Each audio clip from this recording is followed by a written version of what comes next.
up on Roland Martin Unfiltered for Tuesday, April 9th, 2019. I'm Dr. Julianne Malvo, sitting in for Roland. He's on the Tom Joyner Morning Show cruise. I'm jealous. Congress holds a hearing today on hate crimes and the rise of white nationalism. Two black women provide powerful testimony. A new poll says Americans have negative views of the country's racial progress. More than half say Trump has made race relations worse. We'll break it down. Senator Cory Booker introduces legislation to form a commission on reparations. He says we need to do more than merely acknowledge the past. We must deal with the discrimination of the present. When black neighborhoods get new stores and apartments, black residents are often priced out. It's called gentrification, and some see it as a positive trend. Not me. We'll talk about it to an activist who also thinks it's bad for us. And I'll talk with the president of the University of the District of Columbia about who gets into college and why. It's time to bring the funk on Roland Martin Unfiltered. Let's go. He's got it. Whatever the biz, he's on it. Whatever it is, he's got the scoop, the fact, the find. And when it breaks, he's right on time and it's rolling. Best believe he's knowing. Putting it down from sports to news to politics. With entertainment just for kicks, he's rolling. It's on go, go, roll, y'all. It's Roland Martin, yeah. Rolling with Roland now. He's funky, he's fresh, he's real, the best. You know he's Roland Martin now.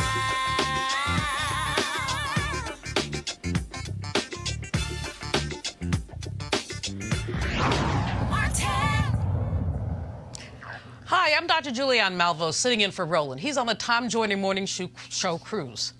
The House Committee on the Judiciary held a hearing today on hate crimes and the rise of white nationalism. Not a hearing likely to have happened if the Republicans had held the House. Voting matters, period. One of the first witnesses was my friend, powerful advocate, Eva Patterson, who's the president of the Equal Justice Society in Oakland, California. She summed up the problem in just a few powerful minutes. Some of the things I'm going to share with you are difficult to hear, but they are facts. In August 1619, 400 years ago, 20 enslaved Africans landed at Jamestown. In order to sell, rape, and beat these Africans, white Americans, and I know none of you own slaves, had to see us as less than human. Thomas Jefferson said the following about me and my ancestors. They have no tenderness and love, they are intellectually inferior, they are physically unattractive. Thus began a narrative, says law professor Shauna Marshall, that black people were only good for physical labor, we were inhuman and violent. This was a narrative necessary in order to justify slavery. White supremacy has been a feature of the mistreatment of Native Americans for years, and it was applied to Africans once we arrived here. From the beginning of our country's inception through the Constitution, the Founding Fathers knowingly and consciously embraced slavery and white supremacy. Politics, including the three branches of government, have played and continue to play a role in the perpetuation of white supremacy and the continued mistreatment of black people, either through action or inaction. In 1857, the Supreme Court, in the Dred Scott decision, reinforced white supremacy by saying black people have no rights, that white people need respect. Ultimately, slavery ended, the Reconstruction era happened, black men could vote, and then politics reared its ugly head once again. Federal troops were withdrawn from the South in order to place Rutherford B. Hayes on in the presidency, and the reign of terror in the South began. Once again, I'm a Southerner. The Ku Klux Klan came about. They were white supremacists. They lynched people. They made sure that black people could not vote. For years, the NAACP asked Congress to act on anti-lynching laws. Congress refused to act. Fast forward to 1964, our fellow Texan got the Civil Rights Act passed, but when it passed, he said, we have lost the South for a generation, he said, of Democrats. 6 years later, the Southern strategy was devised to encourage white people to abandon the Democratic Party and vote for the GOP. It was a shrewd and effective political strategy, but it drove yet another wedge between black and white people. Fast forward to 2008, America elects a black president. Unfortunately, this proves very unsettling to many people who have felt superior to black people when there's a black president and a black family in the White House. In 2015, Donald Trump began his campaign by calling Mexicans rapists. He called for a Muslim ban. When white supremacists marched in Charlottesville chanting, "Jews will not replace us," and "blood and soil," which is straight from the Nazi playbook, Mr. Trump said there are good people on both sides. He recently called asylum seekers animals. Dylan Roof goes into a place of worship and murders black souls. Jews are slaughtered in Pittsburgh. Muslims are slaughtered in New Zealand. We need the Congress to stand up and act. Ranking Member Collins, I was so delighted to hear your strong statement against white supremacy and that the Republicans took a lead in denouncing it. But we need you to do more.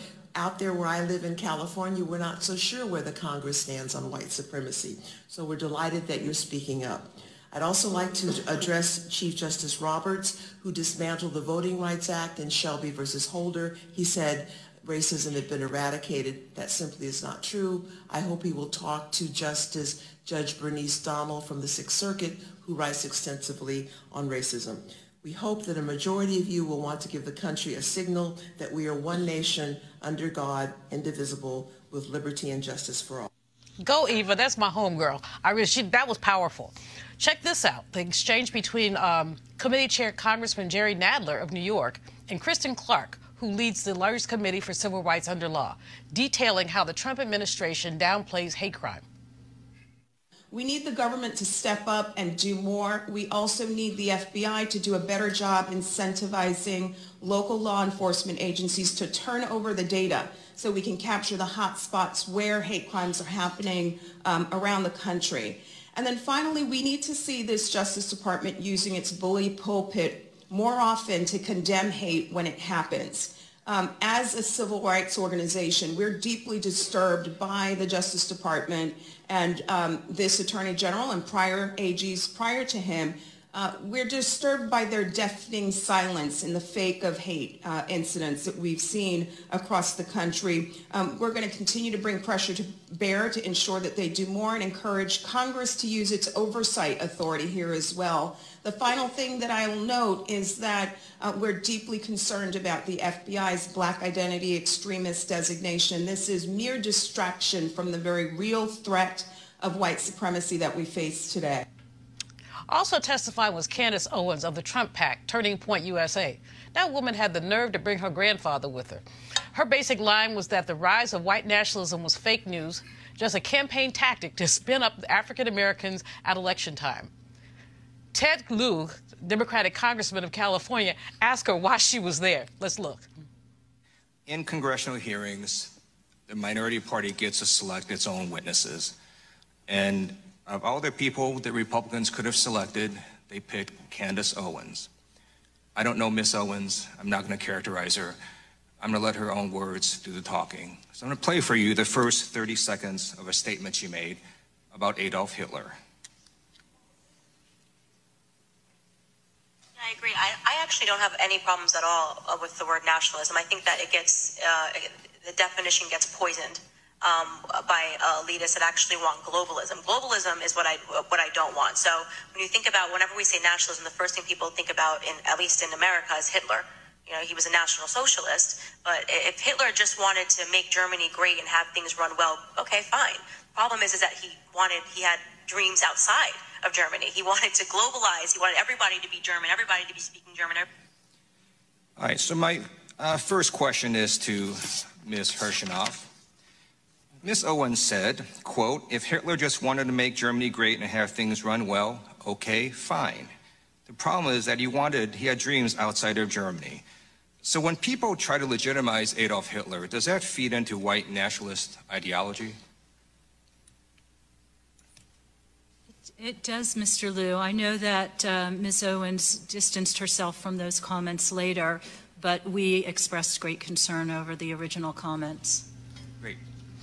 Two more things about the hearing. It was streamed live on YouTube, and the comment section was so filled with hateful speech, white nationalist speech, that YouTube had to shut it down.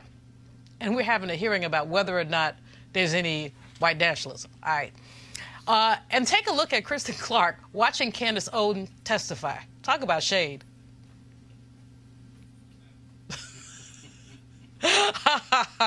Joining me on the panel today, Malik Abdul, Vice President of the Black Conservative Federation, and Cleo Monago, social political analyst and activist.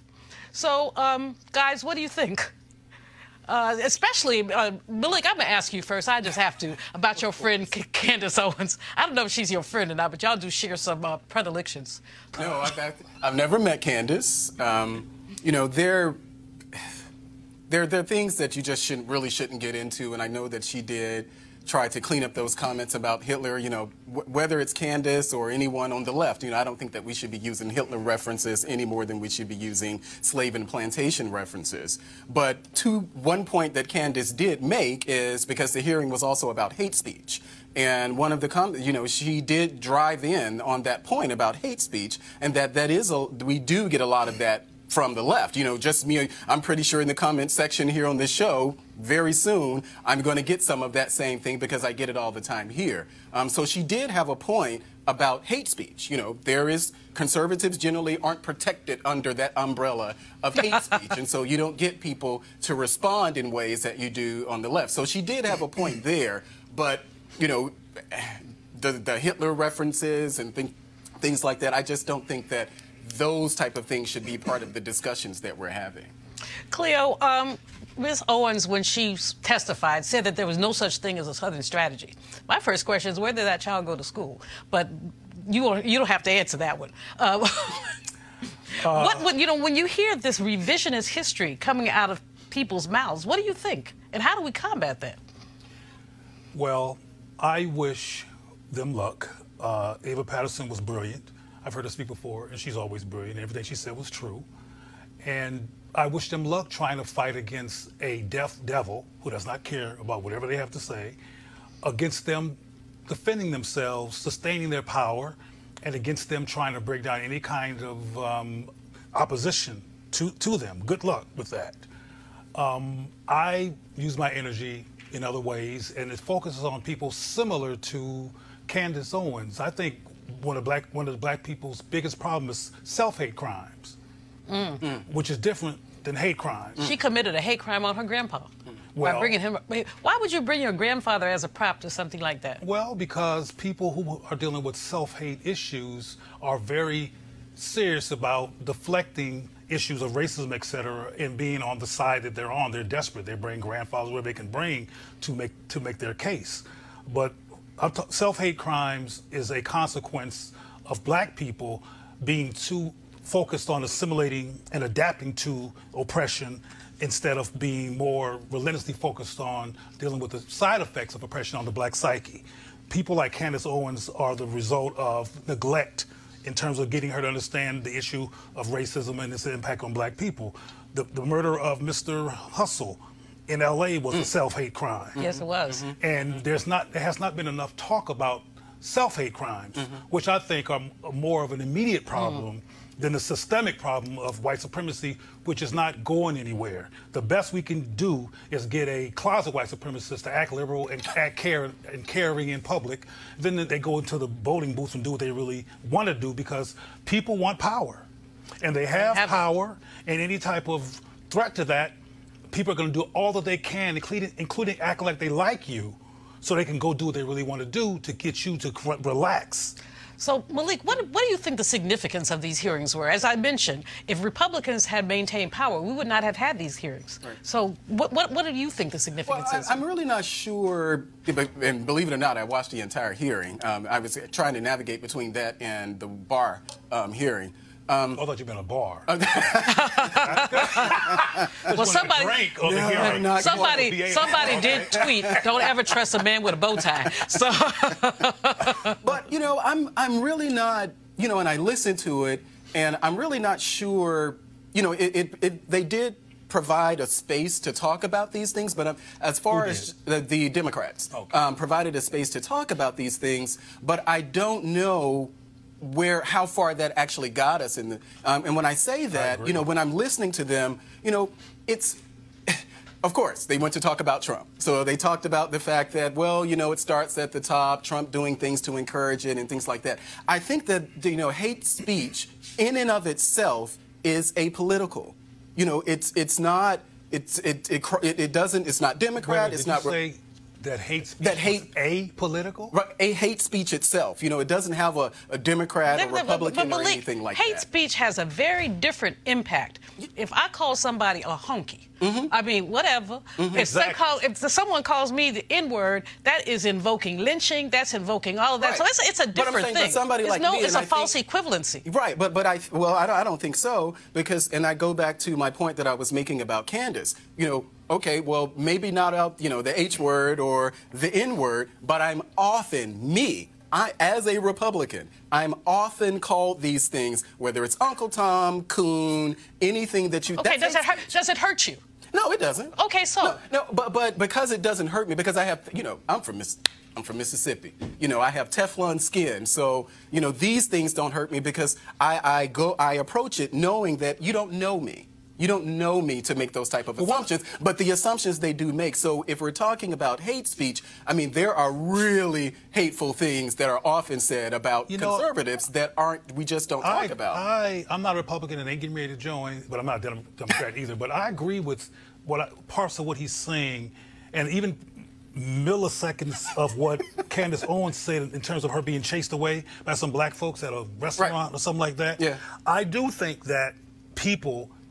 Well, civility is gone. That's the issue. The civility is, I mean, whether people think that cruelness and viciousness and calling people names. I mean, I've seen the amount of names people call you, and I tried to get a scale that could weigh them, but I can't find one that powerful. But anyway, my point is that I think that we need to take, that's a whole other conversation, but we need to take a look at this co-abuse phenomena in this culture where both people are aiming to claim that they want to change society for the better, but there's a lot of viciousness going on here that's very dehumanizing on both sides.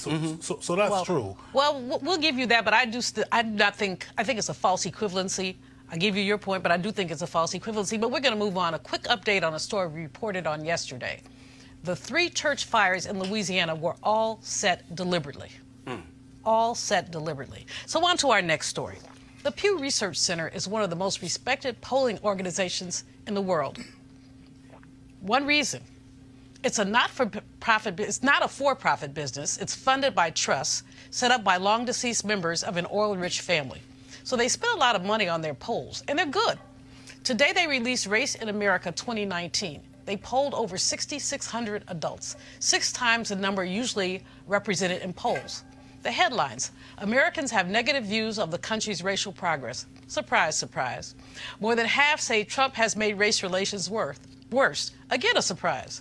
Drilling down, here are their key findings. 49% of white people and 73% of black people believe that Trump has made race relations worse. 37% of white people and 78% of black people believe our country hasn't gone far enough in giving blacks equal rights with whites. 56% of white people and 71% of black people believe race relations in the United States are generally bad. 58% of white people and 84% of black people believe the legacy of slavery affects the position of black people in American society today a great deal or a fair amount. 7% of white people and 50% of black people believe it is not too likely or not likely at all that black people will eventually have equal rights. 65% of people believe it's become more common for people to express racist or racially insensitive views, while 29% believe it's about as common as ever, and 5% believe it's less common. 45% of people believe it's more acceptable for people to express racist views or racially insensitive views, while 31% believe it's about as acceptable as it's always been, and 23% believe it's less acceptable. Here's another surprise, y'all. Compared to President Barack Obama, most people, by a 2-to-1 margin, think Trump has made race relations worse. So y'all stunned about any of that? You know, Cleo, you study all this stuff and you talk about it a lot. This poll seems to be stating pretty much the obvious. The one thing that strikes me is the gap between what white folks think and what black folks think. It's like we don't even live in the same country. Well, you may remember the polls that came out. Several polls came out after the Michael Brown murder in Missouri. Well, and that was after Trayvon, and that was after Tamir, and white people still said that they felt pretty good about police behavior in this country, even in the wake of all these murders. And black people, obviously, it looked just like these polls right here in terms of the difference in perspective. And like I said before, one group looks at the group as protecting them, that's the white folks, and doing their due diligence to make sure that they stay powerful and stay the most honored group in this country. And the other group is the victims, if you will, of the police system. And so this is the same thing. But one thing I want to say real quickly is that I think it's tragic that black people are still depending on white people for equal rights. I don't believe we should have white people determine our rights. We should just do what we need to do. Now, I know there's things similar to redlining and there's gentrification and all these things, but we could gentrify our own communities if we weren't dealing with self-hate crimes. Well, and also there is a wealth gap, Cleo, that really does, I mean, if we look at the gentrification issue, which we're going to talk about later on, but the wealth gap is very significant when we talk about what we could do for ourselves. I agree with you that we should not be depending on white folks to do anything, but there are laws that discriminate against us. There are structures that make it more difficult. We'll talk about some of that later in the show about education and other things. So while, you know, I love the way your brain works, and we agree most of the time, but And I don't believe in asking white folks. I'm James Brown. Open up the door and I get it myself. But I think that the way the poll is looking is really looking at the distribution of stuff. To me, distributional issues. But I'll be quick because I know my brother has some wonderful things. I went from rats and roaches to a life that has, relatively speaking, some level of means. And I know what I did to do that. And I ain't no superhero special person. Anybody can do it. So that's another show. And I am real clear about white supremacy and racism. I mean, it's something I talk about all the time, with it being a big problem. But I still say a bigger, more immediate problem is internalized oppression and black people having taken on a white supremacist self-concept. And when we get over that, we'll be better off as a people. I agree with you. I mean, but if you swim in racist water, some of that racism is you're going to ingest some of it. So we're racist, or we have been racially affected. I won't say we're racist, but we've been affected by the racism. We have basically inhaled some of our negative self-concept. Inhaled, when Eva opened up by talking about what Thomas Jefferson said about our people, I mean, those stereotypes have been with us for a very long time. But let me get you in here. Your boy is seen as responsible for the worsening of race relations. I know you disagree. I do too. Yeah, I mean, I do. And it, for real, it actually doesn't really surprise me. I would be interested to see what the numbers were, how Americans felt about race relations when Bush was in office. I would be they worse. Yeah, well, I would be interested in seeing those numbers. Chances are that they may not be as large or the gap as wide as it is now under Trump, but I would imagine that under a Republican president, those numbers are pretty much the same. We shouldn't be surprised that there are white people who don't want to deal with the elephant in the room. Condoleezza Rice has talked about the elephant in the room. Colin Powell has talked about the elephant in the room. Racism exists. White supremacy. White supremacy exists. Oh, so y'all agree? Why y'all agree on something? This is a good time for me to take a break. These brothers are agreeing. Y'all write this down. I said that. No, he mentioned the elephant in the room, and I said they were riding the elephant. I'm not necessarily completely agreeing with them. All right, we're going to a break. We're going to come back to answer the question: who stopped the go-go music in Washington, D.C.? We'll be right back. You want to check out Roland Martin Unfiltered? YouTube.com/Roland S. Martin. And subscribe to our YouTube channel. There's only one daily digital show out here that keeps it black and keep it real. It's Roland Martin Unfiltered. See that name right there? Roland Martin Unfiltered. Like, share, and subscribe to our YouTube channel. That's YouTube.com/Roland S. Martin. And don't forget to turn on your notifications so when we go live, you'll know it. You want to support Roland Martin Unfiltered? Be sure to join our Bring the Funk fan club. Every dollar that you give to us supports our daily digital show. There's only one daily digital show out here that keeps it black and keep it real. It's Roland Martin Unfiltered. Support the Roland Martin Unfiltered daily digital show by going to RolandMartinUnfiltered.com. Our goal is to get 20,000 of our fans contributing $50 each for the whole year. You can make this possible. RolandMartinUnfiltered.com. So there's this intersection in D.C. at 7th Street and Florida Avenue. It's ground zero in the battle over gentrification of black neighborhoods in big cities. And D.C. is the most gentrified city in the country. The Metro PCS store, that location has been playing go-go music on loudspeakers outside the store for 24 years. I've danced out there a few times myself. Go-go is a D.C. music specialty characterized by live performance and a strong, unique rhythm, really a beat. When T-Mobile bought out Metro PCS, the new owners told the store owner, Donald Campbell, to stop playing the music. According to Campbell, T-Mobile told him that a neighbor threatened to sue, bring it, the company over noise from the outdoor speakers. So he stopped. Everybody else is mad because we missed the music.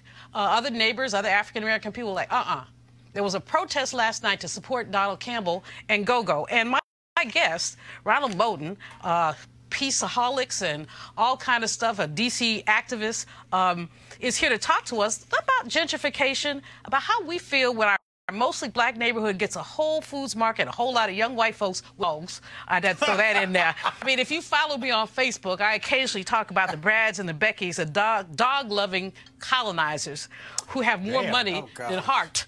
More money than heart. But Ron Moten, you organized this protest. Tell us about it. Yes, I've been dealing with this for over 20 years. Our culture has been attacked for more than 20 years in Washington, D.C., and now people have a lot of heart, and things they couldn't say before they're saying now.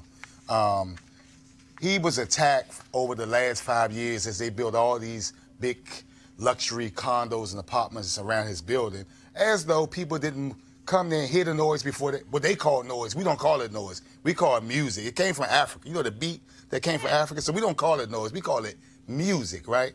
So they start complaining, and it's almost like what I tell them. I say, okay, in order for you to move in Washington, D.C. now, you have a lot of money. So that means you have a lot of money to move back where you came from. Okay. So if they don't like the music, why did you get upset with something that you knew was there? So they're culture killers. You look at that apartment that you live in, you heard the music then. So and that's what you do when you move in a neighborhood. You go and see if you like is the crime bad? Do they have enough amenities and things like that? So if you heard the noise, why did you move? So it's the entitlement and privilege, some people think, that they can come and crush people. And they're doing this all over America. They've done it in Harlem. They've done it in Chicago. They're doing it in D.C. And we're saying we got to take a stand. And it's not just about this location. They've done it at another location called the VIP room. That's been in D.C. for 50 years. Miss Addie's place, the Island. They tried to shut them down. Wait a minute. They said that there was too much noise on U Street. If you walk down U Street, there's nothing but noise. And this was a Jamaican Caribbean restaurant that had the best wings. Right. And she was an older lady. She couldn't fight. She just finally said, you know, I'm on U Street, the Islander. Yeah, the Islander. They did the same thing. I'm in my 70s. I'm out of here. They did it to the Masjid Muhammad, the mosque. They said the praying was too loud. They've been doing it for 30 years. I mean, like, these people have some nerve. Like, you come to our city, we were here paying taxes, we were here doing all these things when nobody wanted to be here, and then you come here to a vibrant city and tell us to get out? But brother, there was a whole country here full of vibrant people. Right. They first came here talking about manifest destiny. Right. So they're just being consistent. You got to give them credit for being consistent. We need to be consistently resistant and be just as consistently resistant as they are. Gentrification is annihilation and conquering. Right. That's what it is. That's what it is. And it's white supremacy. And we can't. And I'm not saying what you're doing and not doing, because I don't really know. I'm just meeting you for the first time. But we need to organize with bodies against this whole thing, because this is a conquering of us. Well, I tell you what I'm happy about. Over 45,000 people to this moment have signed a petition in one day. Black and white people. Is it online? Yes. Tell us where it is. Okay. Don't mute DC music. And the thing about this is, black and white people have come and told this one white guy and the few bad people who told me that we are disrespectful because we are playing go-go music in their community. In their community? Wait a minute, isn't this right by Howard University? It's their community. Yeah. In their community. Yeah. Right? And I'm going to tell you something. Right across the street, there are two rooftop party places where if you walk past there at 1 o'clock, you hear all this noise. But they don't have a problem with that. And the problem is when they see many colored people, they have a problem. Well, can I just say something just very quickly? Sure. Because we've heard this. I remember whether it's U Street or there were people who moved to China, Gallery Place, Chinatown, to complain about the street performers and things who were out there, knowing that they were there.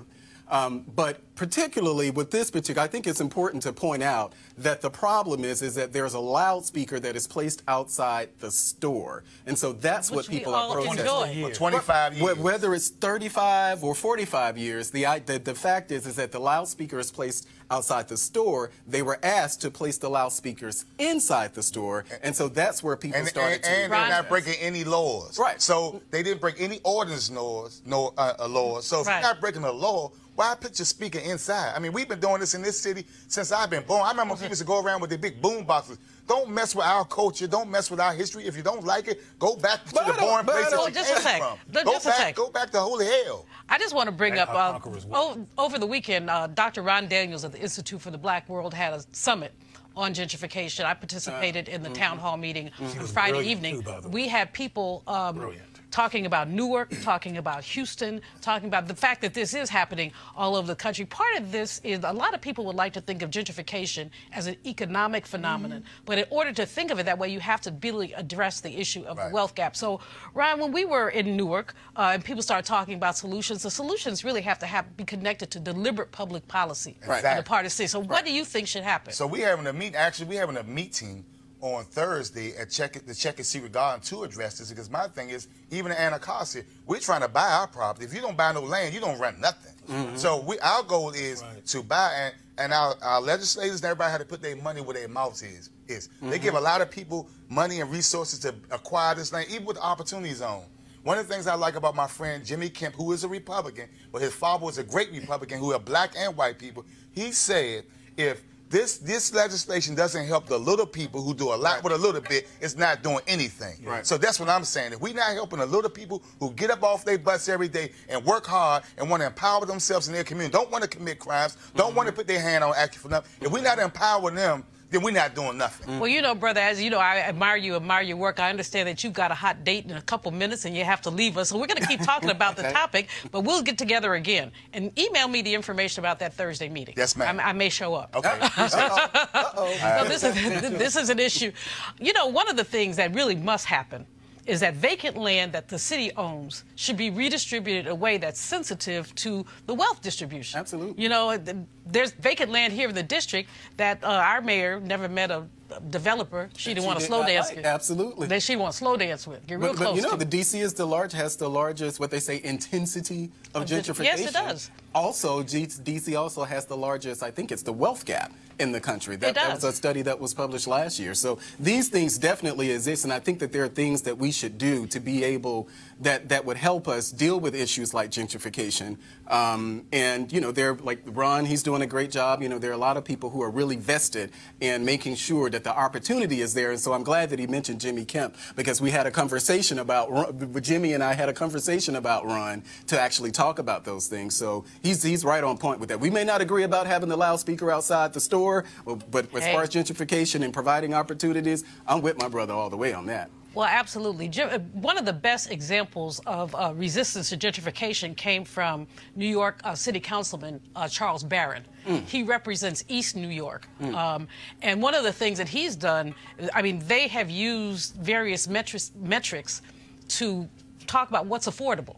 Because, you know, sometimes in New York, they tell you 80 grand is affordable. Right. You know, if you make 80 grand, well, who makes 80 grand? The average income for black folks is like $35,000. Yep. So, you know, who makes 80 grand? Right. So anyway, he has shown clear resistance, and he showed me, you know, some of the documentation. He and his wife have an interesting one, too. She's in the assembly. He's on the city council. Oh, wow. And so they keep East New York real. Oh, wow. But that was a really good example of how you can resist gentrification with active public policy and legislators who are conscious. My problem with what we have happening here in D.C. is that half of these folks ain't woke. And I will say that that particular corner that we're talking about, you know, if you guys remember that corner, that particular block right there has gone through some transformation even over in the past 20 years. I mean, they've really cleaned up. Yeah, but they've been playing that music, and they shouldn't have to stop playing their music. Cleo? I wanted to first ask, before I gave my comments is how successful has the brother and his wife been with countering the gentrification monster? Very. His is the only, I'm going to get this partially wrong, but in East New York, they have had an increase in black population and a decrease in white population. He said, and I didn't run them out myself. Oh, wow. But in any case, basically by making more housing affordable and by defining affordability linked to the income that people have. But by doing that, you've got people who are getting 2-bedroom apartments for $1,200 a month in New York because they make 40 grand a year.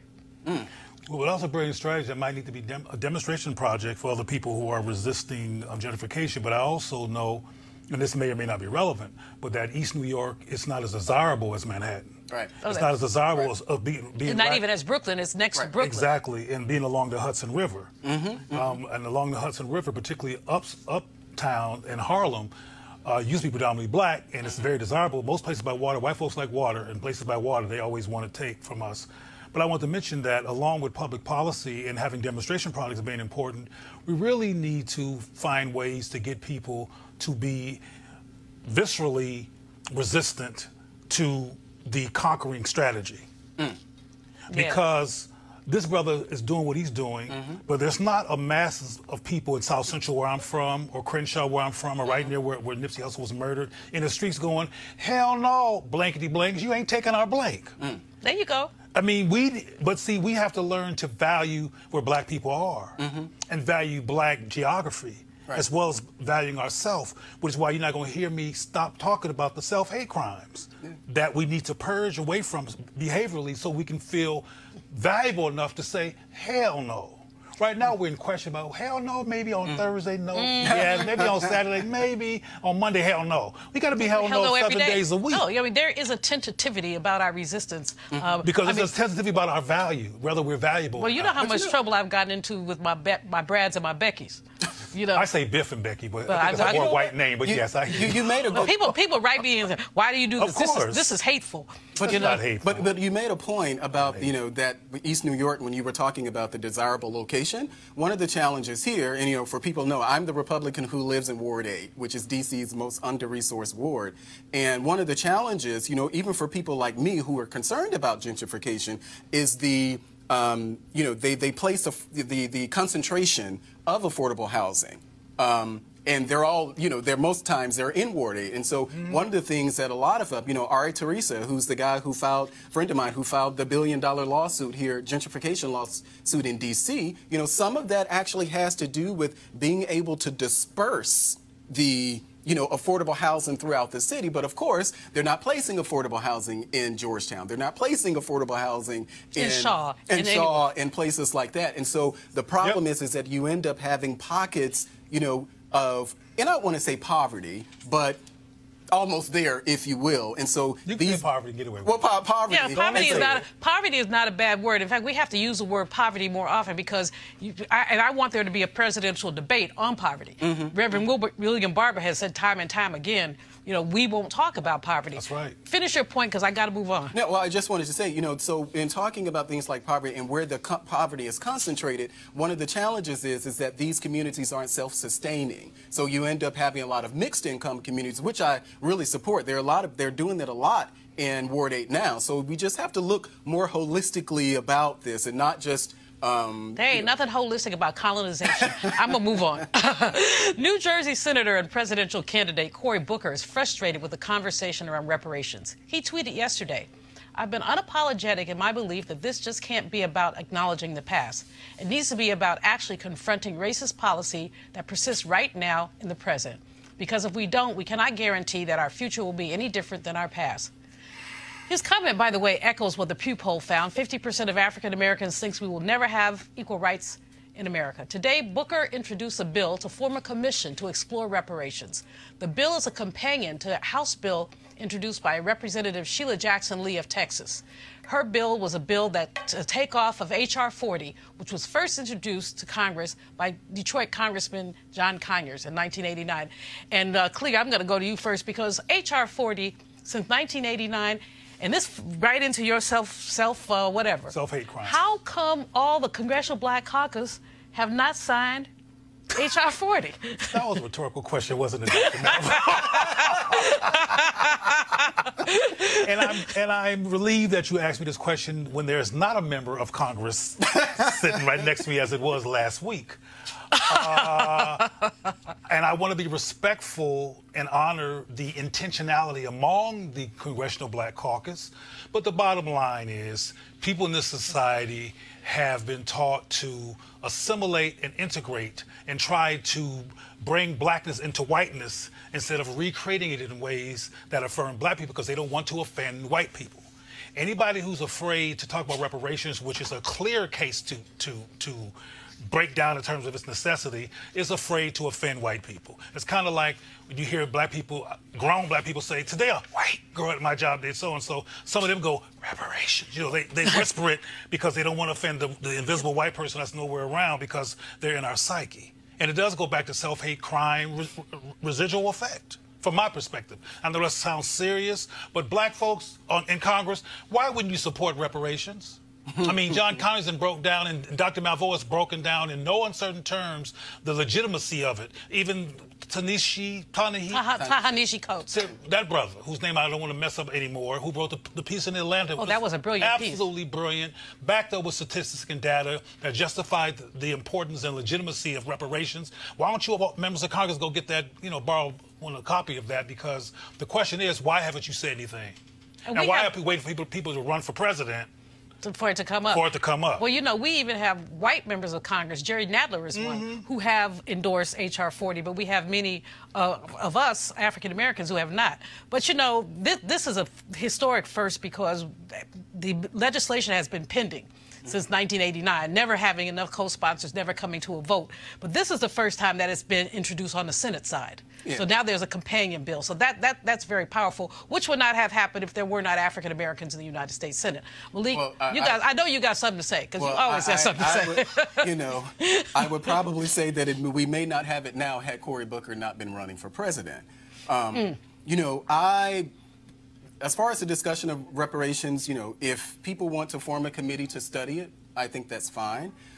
What I think where I would channel my efforts are really looking at the things, whether it's the Bush administration, Obama administration, or even the current administration, the steps that they've taken, look at it from a policy perspective. So things that we know where there are disparities in the system, try to adjust it from that end. I don't know, maybe we will. I don't know if we'll ever have, we'll never have full agreement on reparations. And because you'll have people, even on my side, to say, well, I didn't do it, I didn't own slaves. Yeah, but you institutionally benefited from, no, you didn't own it. Enslaved people, white folks who are watching, no, we know you didn't have any slaves. Right.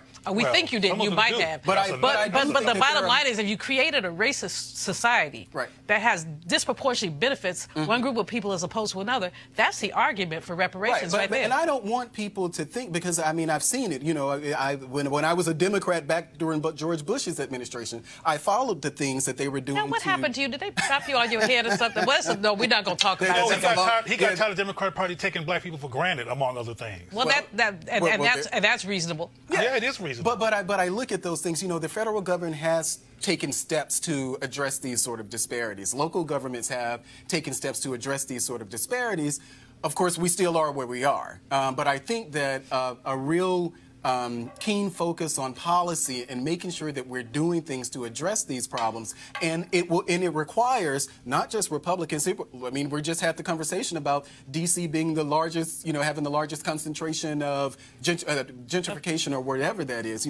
This is pretty global as far as the United States is concerned, and we need to really. And I would challenge my Democrat friends. Challenge your local politicians. Don't just allow these politicians in our areas to around campaign season to come and talk about, crime is this, I'll fix that. Okay, in full disclosure, let me let y'all know that I am a member of the National African American Reparations Commission that was founded by Dr. Ron Daniels and the Institute of the Black World. We've been meeting over the course of the last 5 years really to bring this issue up. Many folks don't even, like you said, whisper reparations. Right. But you're going to get the last word on this subject, Cleo. I was going to say that I hope that this gift from Trump, I think the gift is from Trump that we're talking about reparations, frankly, that we've gone this extreme because it's considered extreme. But I want to say that I hope it has the effect, but with more meat to it, that what happened when Iowa, was it Iowa that supported Obama and then black folks jumped aboard? Iowa. It was, because members of Congress, to make my point really quickly,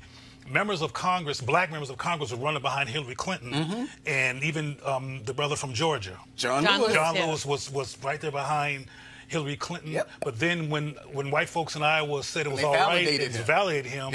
And then and Lewis literally said, I changed my mind, in front of everybody, because it became safer to do it. Hopefully it'll become safer to talk about reparations among the congressional membership black folks, and they can say it out loud now in front of everybody, and manifest it into being now that it's being talked about by Mr. Booker, and a white woman that you just mentioned, whose name I forgot. I forgot to. But let me say this. The ACLU actually is starting a blog series on reparations. I got the American Civil Liberties Union. I got an email from them this morning. Dr. Daniel said, will you write a piece? So they're asking many of our NARC members to write. So the ACLU sees itself as having a role in dealing with this. And so the issue has become somewhat more popularized. Now the gift is to learn history. You know, because we don't know history and we deny history, and that becomes a gift. We're gonna go to a break, and we come back. I'm gonna talk to an HBCU president about the college admissions scandal, but more importantly about the myth of meritocracy. We'll be right back. Hey fam, want to check out Rollerball Unfiltered, the blackest show on all of digital, cable, and broadcast. Check out our audio podcast. There's only one daily digital show out here that keeps it black and keep it real. It's Roland Martin Unfiltered. Press play.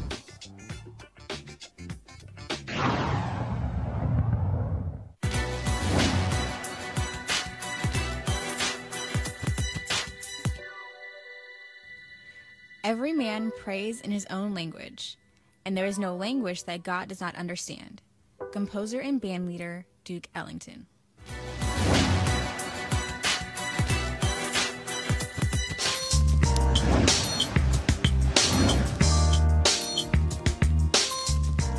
Gee, I love these producers at the Roland Martin Show, because for today's HBCU Giving Day, the school is Bennett College, my school. Bennett College is located in Greensboro, North Carolina. It's a women's college, was founded in 1873. Notable alums from Bennett include Dorothy Lavinia Brown, Mady Norman, Beverly Buchanan, Tony L. Cook artists, and many, many more. And of course, y'all know I used to be the president, as did Dr. Janetta B. Cole. It's a wonderful place. We just turned a corner, but we still have some crisis. Please donate to Bennett College, www.bennett.edu. That's www.bennett.edu. By the way, Brother Mason has some thoughts about some of this in terms of reparations and what needs to happen to our historically black colleges. We'll talk about that in a minute. Calling all HBCU alumni, students, and leaders. Enter the Ford Motor Company HBCU Mobility Challenge and win $25,000 for your school. Building on their long-term support of HBCUs, Ford is looking to improve in HBCU communities through innovative solutions. The winning program will receive a grant of up to $25,000 to implement their proposal. The deadline to apply has been extended to April 15, 2019. Go to fgb.life for more information and to apply. Ford goes further in our community. Now, moving on. When the news broke that wealthy parents were paying to get their children admitted to Ivy League schools, Education Secretary Betsy DeVos, I forgot, I misread that, weighed in on Fox News saying all education should be merit-based. Well, that's all well and good in Betsy world, but the reality is wealth, not merit, guarantees entry to top schools. That, according to my next guest, who wrote an open letter to Secretary DeVos outlining America's real education scandal. Welcome, Ron Mason, president of the University of the District of Columbia. Thanks for being with me. Happy to be here, Dr. Malvo. Good to see you again. Likewise. So you wrote an open letter. To what end? Do you think she'd really go read it? No, it wasn't really. It was addressed to her, but it was printed in Diverse magazine. And I just wanted to make the simple point that it's impossible to have a merit-based education system in a country that is driven by three basic practices, one of which is wealth privilege, two of which is white advantage, and three of which is black oppression. And when a country is driven by those three policies, basically, it's impossible for merit to be in place at all. So what you have an equity imperative at the University of the District of Columbia, which is the District of Columbia's public university. So you've got this equity imperative. How would it work? Because what you want to do is make sure that everybody has access to that which is considered merit. How does your imperative work? Yeah, so we're trying to redefine higher education, and our goal is that every student that walks through our doors will reach their highest level of human potential, knowing that potential changes over time. And so, you know, to pick up on the conversation you guys were having, there's a reality of what 200 years of racial oppression has done to black people in America. And the biggest reality is that it's denied us the ability to generate wealth. Right. And so if you look at the wealth gap in America, you can see how all the challenges that face our community really stem from that basic fact. And so we're trying to build a university that doesn't rely on standardized tests to judge natural talent, that doesn't look to U.S. News and World Report rankings to determine whether or not you know, we're doing our job. And you know, we're creating pathways to livable salaries, but knowing that some students will come in through our workforce door, some will come in through our open enrollment door, some will come in through our selective admissions board, but every door is going to lead to the next door, so that you can get in and get out and get in and get out and come back, you know, whenever that light goes off and you're ready to go to the next level. You know, today, according to the Washington Post, Texas Tech University system said that they're going to stop using race when they admit people to their medical school. This is pressure coming from that man who lives in the house that enslaved people built. And Education Secretary, I'm not going to call her name again, they want to curtail the use of affirmative action in education. What do you say in response to that? Well, it's kind of ironic because race has always been a factor in education in America.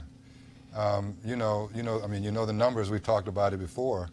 The top 10% of the population controls about 77% of the wealth. And our education system is basically designed to drill for talent in that top 10%. Of course, the problem is that white folks are only 58% of the population, but they make up 90% of that top 10%, which means that 30% of them are there, not because they're talented or qualified, but just because they were born there. And those are positions that other talented black, brown, and even poor people would have if we really had a merit-based education system. So now it's really been race-based all along. We're just trying to balance it out. Quickly, because I want to get them in, but quickly, those folks who got busted for buying for buying seats, should they go to jail? Well, you know, I don't know. Some black folks have for something similar. For something similar. Like the sister who put her son into a school that was outside of her district, they put her in jail. Yeah, well, see, I'm not aware of that, but I know this. There's not a whole lot of difference from what they do and what they did, and the guy that puts his name on a building, and because he was able to give $10 million to the school, he gets his son in. Are you talking about Jared? There's been a few of those. Right? Yeah. But that's the way the system works. That's my point. And so they just took it to an extreme. But really, it's the same system at play, just they crossed the line and they got caught for it. So should they go to jail? Why not? You know? Well, you know, as a Firebird, myself, very supportive. Yes, I'm very supportive of the efforts that at UDC. One of the things that I really appreciated a few years back when they started the community college at UDC. Because, you know, when I was there, you know, I bounced around forever and then I ended up finishing at UDC, but I did see that there was an opportunity there for the students. So a lot of the students would come, you know, from around the area, but they would come to class, you know, to these type of classes, you know, maybe not as prepared as, you know, just a general four-year college setting. So I appreciate the work that you guys are doing there at UDC. My homeboy from Jackson, Mississippi, Dr. Parter. Oh, really? Yeah, we went to the same high school. And we went to Stillman College together. There you go. Oh, yeah, wow. so Okay. you know, I like a lot of the things that you're doing there. Absolutely. Good. Thank you. Running tight on time, so Cleo, question, comment. Okay.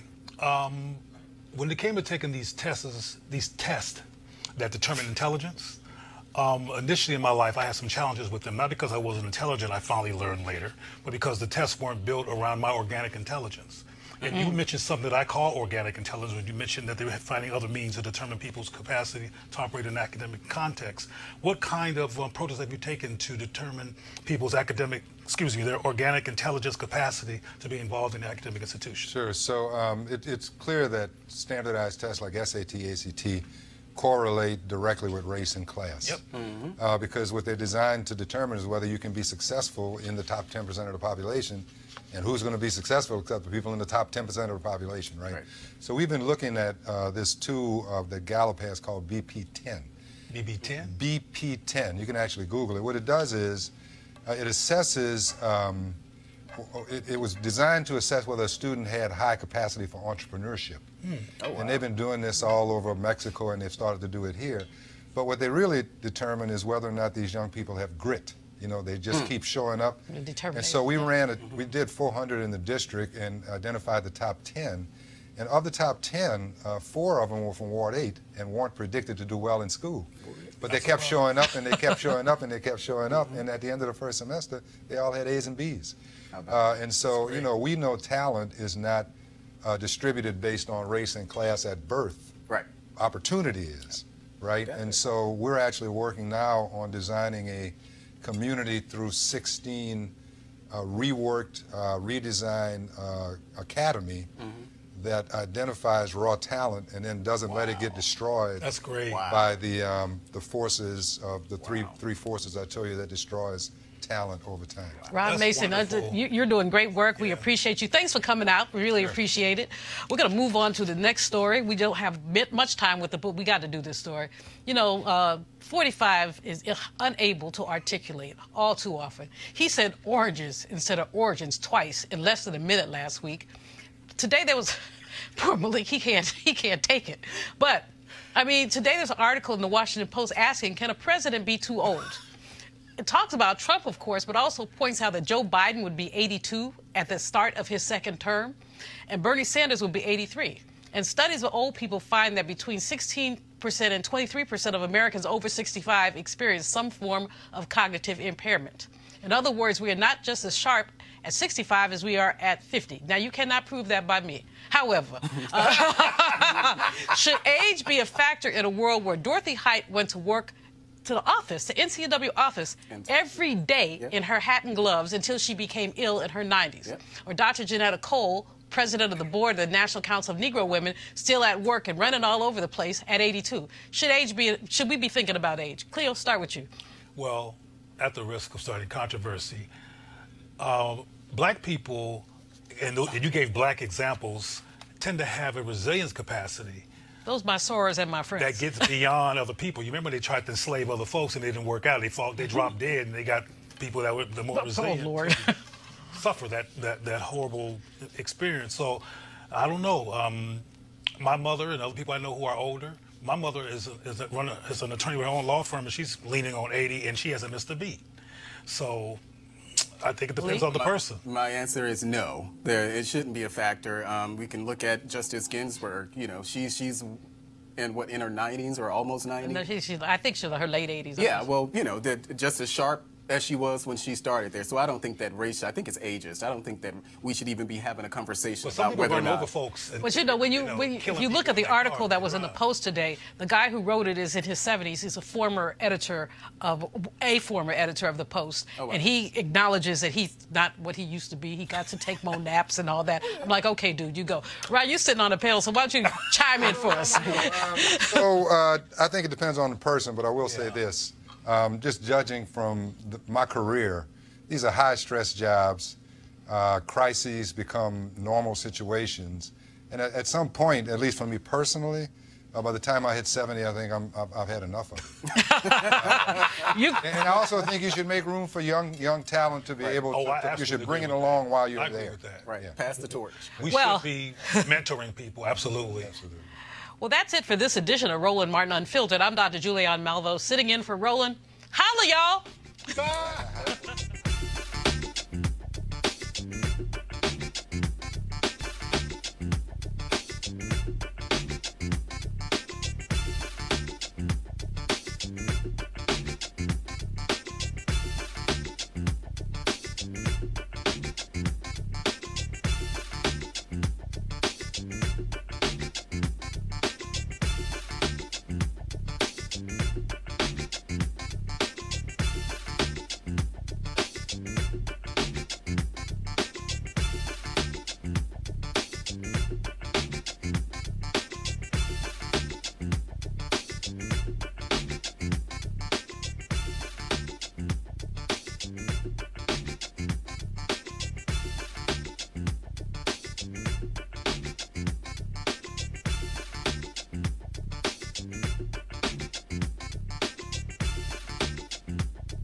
You want to check out Roland Martin Unfiltered?